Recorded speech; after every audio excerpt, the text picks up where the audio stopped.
And I now give the floor to Ms. Gabriela Eslava, lawyer and researcher at Dejusticia in Colombia. Good afternoon. I want to start by thanking HwN Harmony with Nature for the opportunity to share with you the experience we have had in Colombia on climate change and future generations litigation. The case I'm going to present today led to the recognition of the Amazon rainforest as an entity subject of rights, and it expanded the debate on rights of nature in Colombia.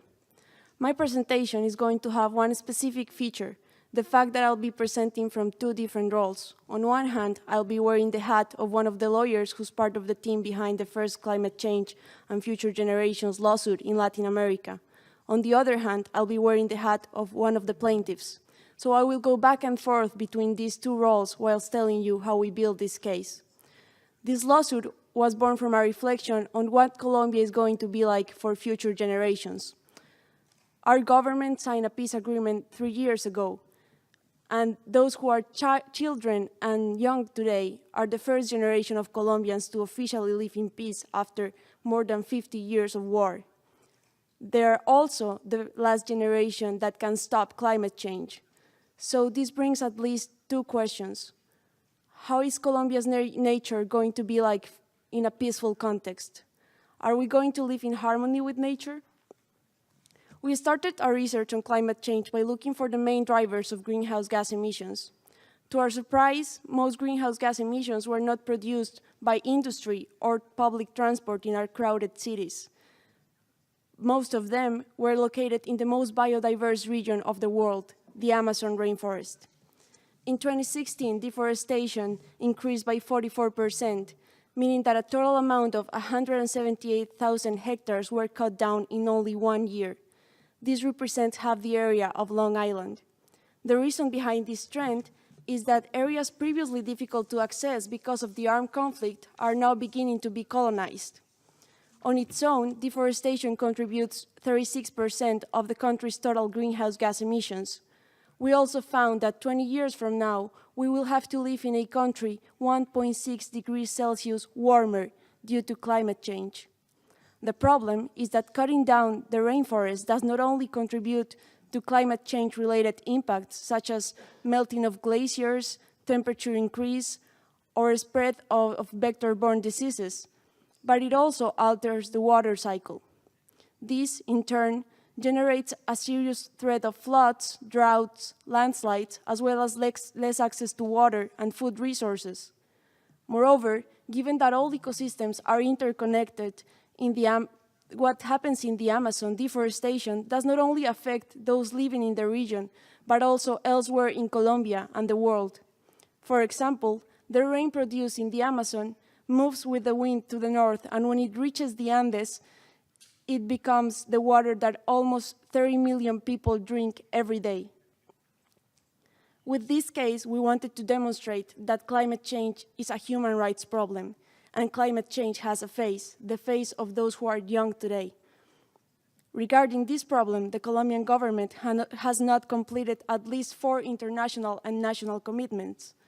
First, the Paris Agreement, which includes a commitment to reduce greenhouse gas emissions, and also highlights in its preamble that there is a principle called intergenerational equity. Second, a joint statement between Colombia, the UK, Norway, and Germany to reach zero net deforestation in the Amazon by 2020. Third, our national constitution states that everyone has a right to a healthy environment. And last, the commitment included in our National Development Plan to have a deforestation rate lower than 90,000 hectares. The plaintiffs of this legal action are children, teenagers, and young adults that live in 17 different cities and municipalities of Colombia, and that are highly vulnerable to climate change. We are between 7 and 27 years old, and with an average life expectancy of 78 years. This means that the plaintiffs will develop our adult lives in the period between 2040 and 2070, when the first climate change scenario is expected to happen. We share a collective reality. We are the generation that will face the greatest climate-related impacts. and we are not the ones who are taking decisions on our own future.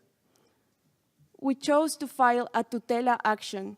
This is a special mechanism created under the Colombian Constitution for individuals to demand the protection of their fundamental rights.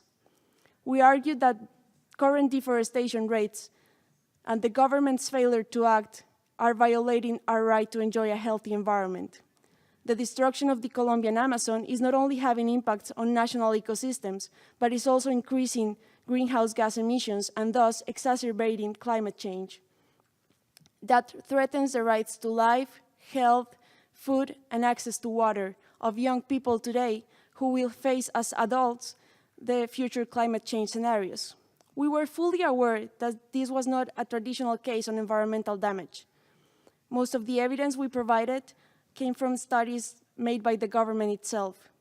We needed to prove that children who live miles away from the Amazon rainforest had legal standing to demand the protection of the rainforest.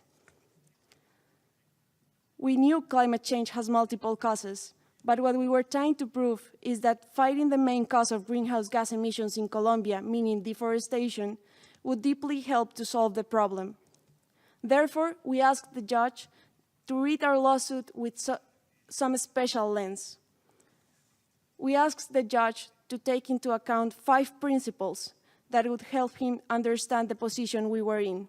Those principles were the precautionary principle, the principle of participation, best interest of children, intergenerational equity, and solidarity.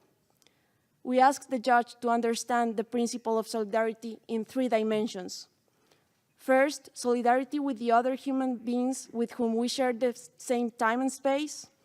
Second, solidarity with future generations. And third, solidarity with other sentient beings with whom we share the planet. The judge ruled in our favor. He granted us the petitions. He guaranteed the rights of future generations to enjoy a healthy environment and the rights to life, health, food, and water. He ordered the Colombian government to formulate an action plan to reach zero net deforestation in the Amazon and to create an intergenerational pact for the life of the Colombian Amazon. But what is more important is that the judge read the case through the solidarity lens. In its decision, the judge asked himself about solidarity. Who are these others in front of whom we must respond? Who are those affected by our decisions that we must respect? Solidarity does not only make sense in our same time-space coordinates, but also extends to other people that inhabit the planet and future generations. Solidarity includes other animals, plants, and nature itself. The Supreme Court of Colombia recognized the Amazon rainforest as an entity subject of rights, and by doing so, it stated that our community is much more wide and diverse than what we used to think, and it includes nature.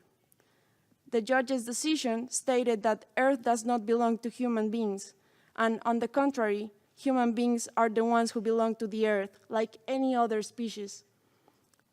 Let's continue this dialogue with nature. Happy Mother Earth Day, and thank you.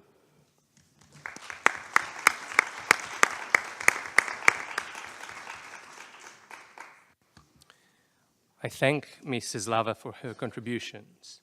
And I would say that the younger generations have clearly a lot to teach the world today.